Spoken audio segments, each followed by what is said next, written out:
Bumaksak daw po ang Senado. And alam niyo po, kasundo ko si Senator Win. I wasn't joking. I was making him smile, but I would vote for him. Pero sabi niya kanina, ibalik ang dignidad ng Senado. Okay, I'll take it with good faith. Ang problema, Senator Win, yan ang narrative ng minority. Na simula nung Mayo 11, bumaksak. Sinabi ni Senator Ping, may I allow, and correct me Senator Ping kung mali. Sabi niyo yung biruan ngayon, mas mabango pa yung House kaso sa Senate. At usually kasi mas mataas ang Senate. You may criticize what she said, how she said it, etc. But akala ko ba all feelings are valid? Bakit pag na-trauma yung nasa majority ngayon, mali? Pero pag na-trauma yung minority, okay lang.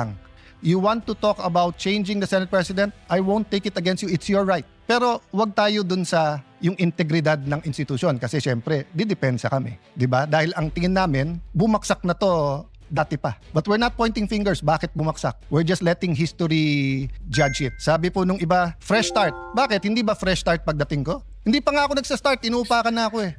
Let me start with a biblical principle. Kung anong ating itatanim, yan ang ating aanihin. Baliktarin po natin. Ito po ang ating inaani ngayon. So, balikan natin ano ba ang ating tinanim. So, allow me to put on record 3 topics. First, ano ba ang karapatan at responsibilidad ng bawat senador? Number 2, when we talk about the dignity ng Senate at yung kasagsagan, kailan ba nag-umpisa yon?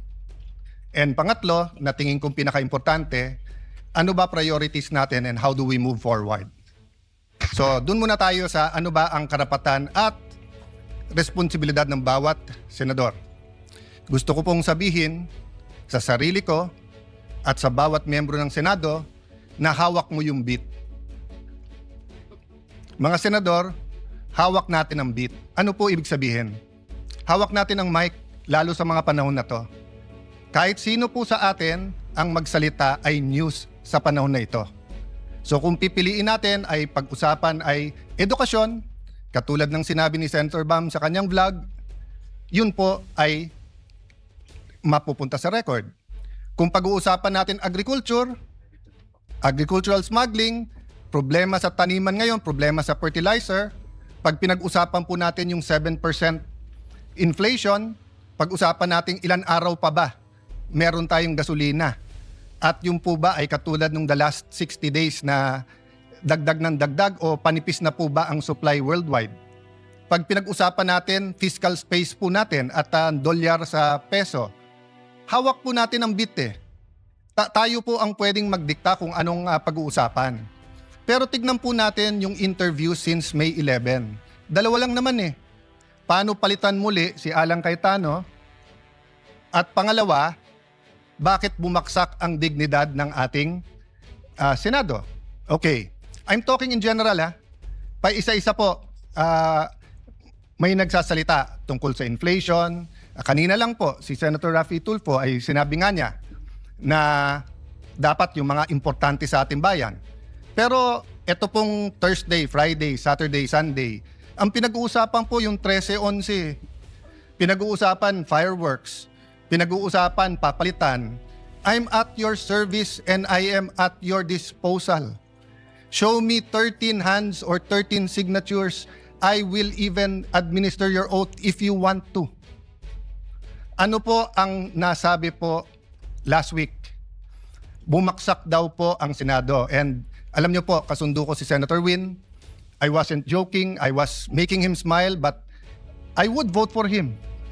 Pero sabi niya kanina, ibalik ang dignidad ng Senado. Okay, I'll take it with good faith. Ang problema, Senator Win, yan ang narrative ng minority na simula nung Mayo 11, bumaksak. Sinabi ni Senator Ping, may I allow, and correct me Senator Ping kung mali. Sabi niyo yung biruan ngayon, mas mabango pa yung House kaso sa Senate at usually kasi mas mataas ang Senate. I will take exception to that. Why? Because the Pulse Asia, if I'm not mistaken, in December 2019, when I was Speaker and Senator Soto was Senate President, the Senate was 66% and the House was 66%. When I was Speaker, pareho lang po ang trust rating, ang performance rating ng House at saka ng Senado. Bumaksak po ang Senado nung nagsimula po yung flood control dahil po ilan ang binanggit sa minority. Pero ilang beses po sinasabi ng minority, bakit ganon? Kapag ka minority, may insertion daw. Pagka majority, amendment. Una, napakaraming ghost, tapos konti na lang.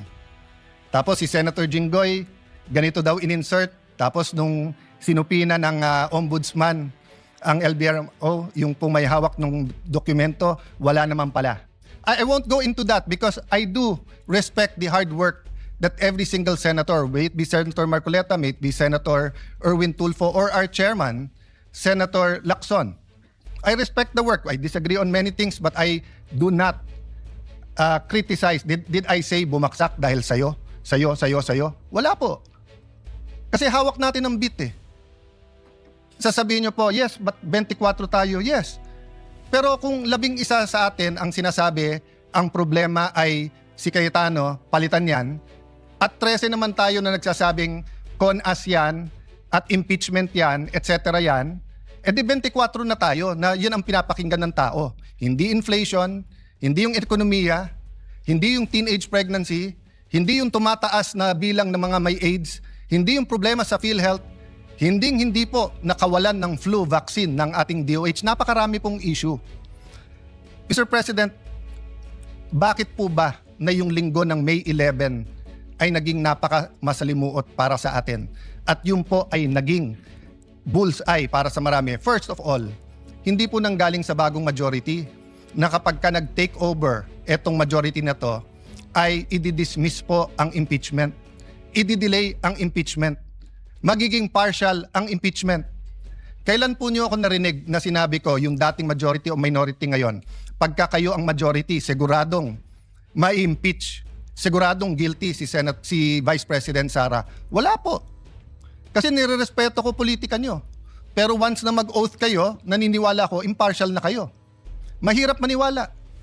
Mahirap sa mga statements niyo tungkol sa Vice President. Mahirap maniwala na kayo'y magiging impartial. Di ko nilalahat. Ilan lang po sa inyo. But I recognize it's the same for us. Nahihirapan kayo maniwala na yung ilan sa amin na malapit sa Vice President, ako personally, malapit ako sa dating Pangulo, hindi po ako malapit sa Vice President. Pero kung ako'y maniniwala na kayo'y pwedeng maging impartial, why can't you give us the benefit of the doubt that we can also be impartial? Even Senator Padilla, who's very close to the Vice President, na ang dami ng statement, sabi niya, kaya nga nagsasalita bago mag-oath kasi once na mag-oath, susundin niya yun. Ako po'y Kristiyano, siya po'y Muslim. Pero pareho kaming naniniwala, brother, di ba? Na once nag-oath ka, kasalanan sa Diyos ang wag sundin yung oath. So, Madam President, it's a two-way street. What's the difference? The difference is the minority keeps speaking outside the session hall na hindi natin basta't masagot. Senator Amy is speaking in the session hall na lahat sila ay pwedeng tumayo. Number 2, outside the session hall, walang out of order. Dito po meron. I'll go to that later kasi meron naman po tayong rules at may way forward tayo. But the first thing po, yung binansagan po ang majority na ang dahilan daw po ay yung impeachment. We've proven that wrong. In fact, I'll ask for another caucus tomorrow to finalize matters regarding the impeachment because on Thursday, may final meeting naman yung secretariat, yung magiging clerk of court, and we want to get your inputs. Secondly po, Senator Bato, he's a member of this establishment. He is entitled to go here and to vote. Bakit naging issue na pumunta dito para bumoto lang? The leadership of the Senate determines the direction of the Senate. The Senate is the last line of defense when it comes to democratic issues or issues that affect our democracy. That's been the history of the Senate, pre-martial law and after martial law. Kaya nga yun ang hinala, bakit inabolish ng martial law? Because the independence of the Senate is very important. Yun po ang ginamit sa akin ni Senator Coco then Senator Tito Soto, who I respect. During Duterte's time, sabi nila, we have to have an independent Senate. Wag si Alan kasi masyadong malapit. Well, I'm the first one now of 4 SPs since 2022 na hindi ko makiklaim na malapit sa presidente. Have any one of you given us the benefit of the doubt that we will have an independent Senate? Hindi ko na narinig yun eh. Panay sinong malapit sa Malacanang? O yan, Walang gagawin niya kundi lalabanan ng Malacanang. Eto ganyan. Yan ang usap-usapan. That's the not so secret. Why can't we bind together minority majority and be an independent Senate? Not to confront the executive, to collaborate, but also as checks and balances. Last point po before I go to a way forward. Ba't ba nag-umpisa to at ba't ba nangyari yung May 13? Can you show the video kung anong ginawa sa ating empleyado? Madam President, can I have permission? This is a very short video. It's of public record. I just like, and I want to honor Senator Migs kasi siya tumayo at sinabi yung ginawa kay Terence Lim ay hindi tama. But I didn't know na ganito pala ang problema. Wag na yung buong video ng buong pangyayari ng May 11. Yun lang pong ginawa kay Terence Lim.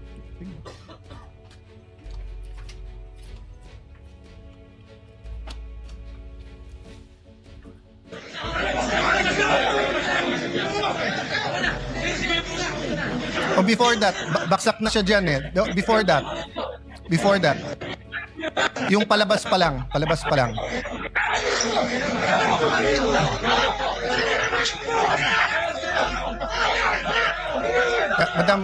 Madam Chair, may I ask, kahit na naghalo yung video, but yung palabas pa lang.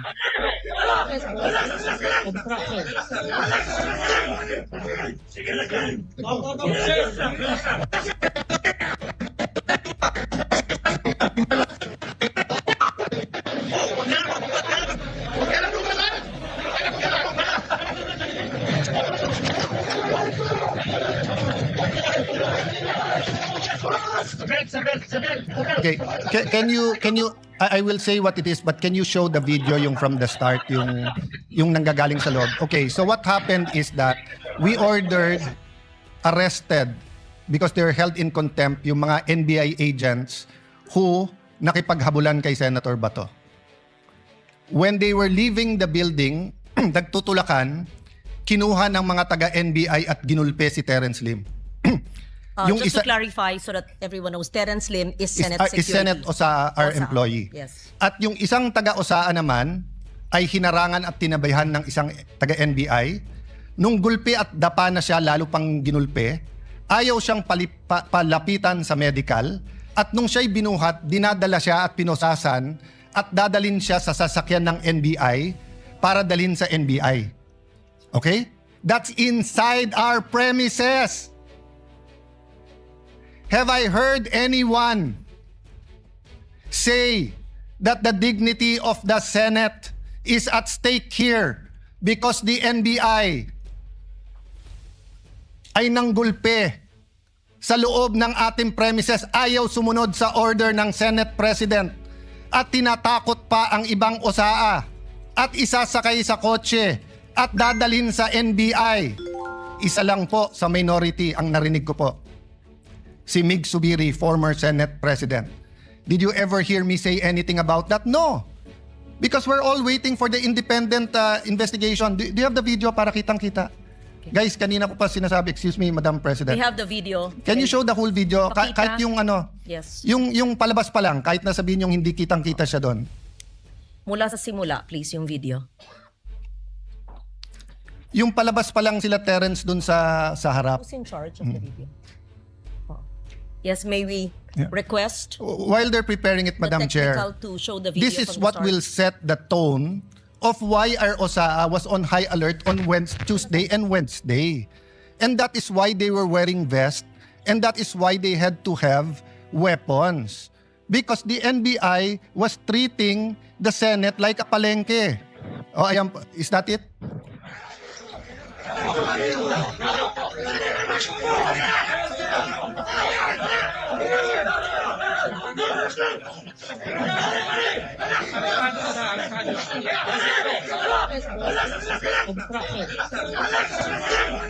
The person in white on the ground is Terence Lim, OSAA, And all or those Senate who are Security. holding them back are NBI. Yung NBI pa ang pumipigil. Ang pulis nakatingin lang. Yeah, continue the video.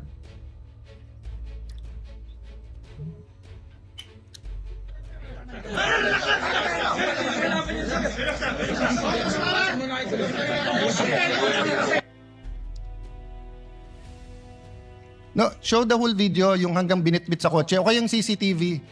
Hindi pa nakita nung maraming senador to. Madam Chair, that's one reason na hindi ko sinisisi yung iba sa minority. Kasi ako mismo, hindi ko nakita yung buong, yung buong video. That's why I have communicated to everyone, including to the NBI.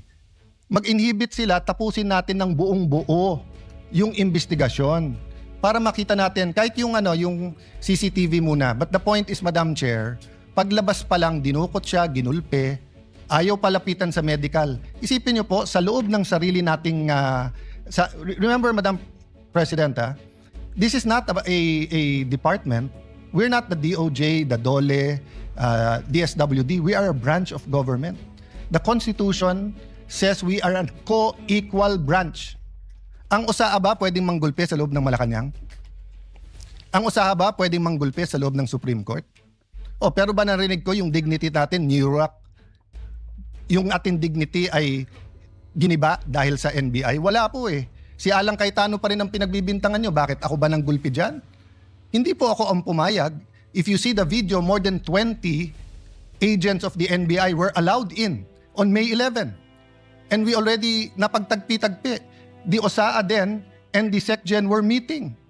They even inspected the helipad and all parts kung saan pwesto yung mga NBI. So again, at this point, I'm not making a conclusion.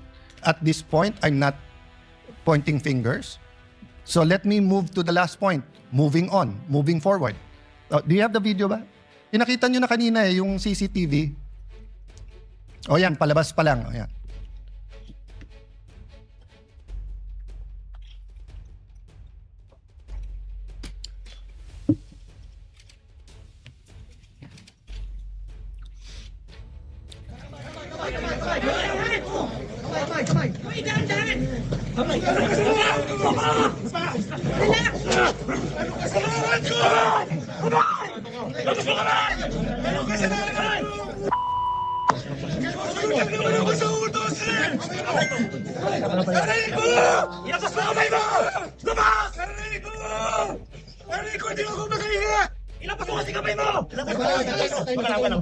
Binubugbog si Terence Lim na OSAA Senate employee.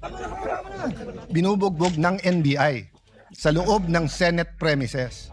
At nung binugbog na, ayaw pandalin sa medical. Ayan, nakatayo na. Footage ng GMA yan, may footage din na. Dinadala sa kotse ng NBI.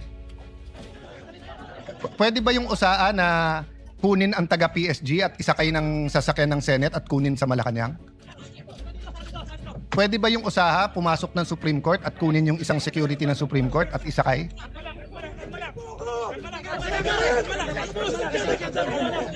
Yan, pinusasan, isasakay sa sasakyan ng NBI.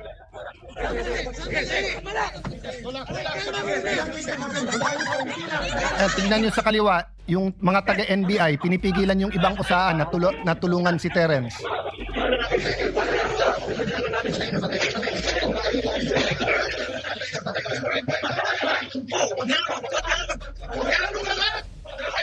Pinagtulungan ang isang Senate Security OSAA Terence Lim ng mga taong allegedly, I'm not sure who they are, within Senate premises na nambugbog.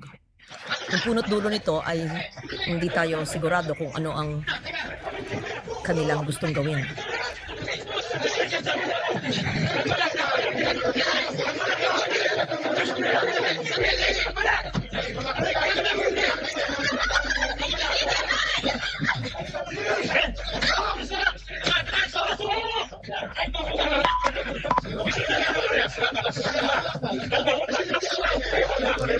Madam President, I am 1,000% sure, 10 times over 100% sure that hindi to inauthorize ni Senate President Soto.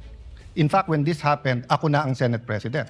So I'm also 1,000% sure na hindi ko to inauthorize. And if you look at our rules and the Constitution, we have jurisdiction over our premises. So, dun sa nagsasabing hindi inatake ang Senado, sige, nagpipigil na nga ako, hindi na nga ako nagsasalita eh. Pero nakita nyo nangyari yan. So ano yung context ng CONAS?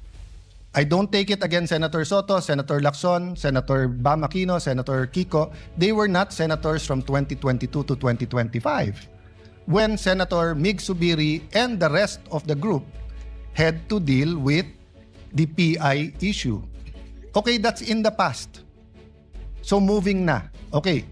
So I think lahat naman po tayo na ilabas na natin ang ating mga opinion. And I'm not stopping anyone from talking. It's a holiday on Wednesday. It's a day that Muslim Filipinos will be celebrating.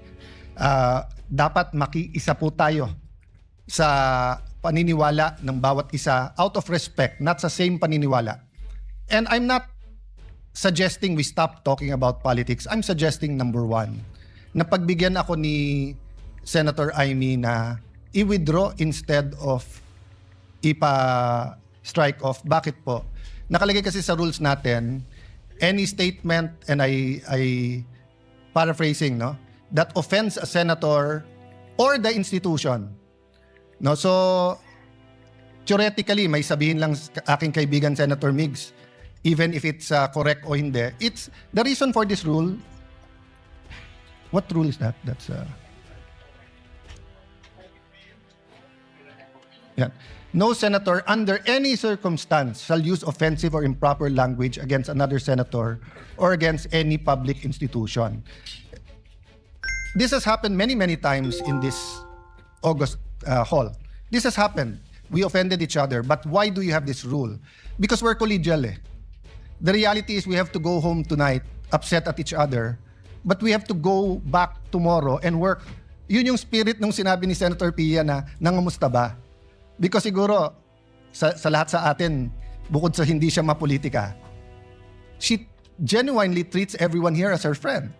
So when something traumatic happens, many of our kababayans don't know that while myself, Senator Mark were in my room, Senator Loren, Senator Camille, and Senator Pia, once the security find out na barilan na, rushed into my room, turned off the light, then pushed them into a smaller room, yung banyo. Diba? So, it's traumatic. You may criticize what she said, how she said it, etc. But akala ko ba all feelings are valid? Bakit pag na-trauma yung nasa majority ngayon, mali. Pero pag na-trauma yung minority, okay lang. Diba? I'm talking in general. Whether you talk about green, yellow, pink. So, labas na ako dyan. Hindi naman ako Senate President ng buong bansa in the sense that I'm not elected like the Vice President and the President. I'm Senate President, but I am the servant leader of the 24 senators, including Senator Bato. I'm here at your service. Kung papayagan ako ni Senator Amy, then I'll ask her to withdraw. Number two, kung papayagan ako ng minority, tomorrow let's talk about the impeachment, but let's also talk about what are your priorities. What are our priorities? Let's use the last few session days. You want to talk about changing the Senate President? I won't take it against you. It's your right. Pero wag tayo dun sa yung integridad ng institusyon kasi syempre, didepensa kami. 'Di ba? Dahil ang tingin namin, bumaksak na to dati pa. But we're not pointing fingers. Bakit bumaksak? We're just letting history judge it. Sabi po nung iba, fresh start. Bakit? Hindi ba fresh start pagdating ko? Hindi pa nga ako nagsa-start, inuupakan na ako eh. Ganun nangyari sa SEA Games. When I was Secretary of Foreign Affairs, not a threat, serving everyone, wala akong problema sa SEA Games. As soon as I ran for Congress at sinabing magsi-speaker, kaliwat kanan na yung banat sa akin. But we proved them wrong.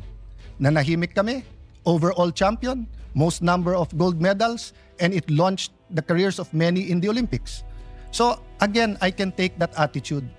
Sa SEA Games, nagpagulpe muna ako. Actually, wala naman akong choice.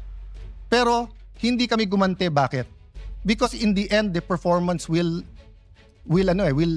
decide or will dictate whether we were justified or not yung mga pinanggagawa. So the same with me. Judge me as Senate President every single day, every single week.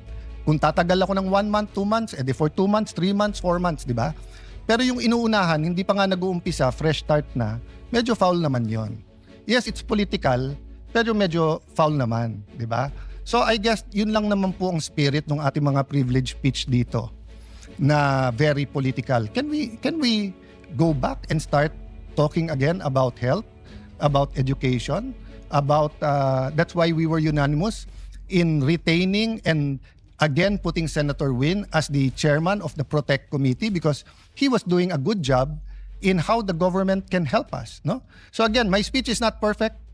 You want to interpolate me in a later date, etc. But lahat nung nasa minority may tama kayong sinabi kanina. Sabi niyo po, people are watching us. So Senator Amy, the ball is first in your hands. Afterwards, it goes to the minority. Thank you for giving me this. Sandali lang po, Senator Padilla, na hindi ko tataasan ng boses, brother, ay magsasalita muna daw. Thank you for this opportunity, Madam Chair. Thank you, Senate President Alan Cayetano.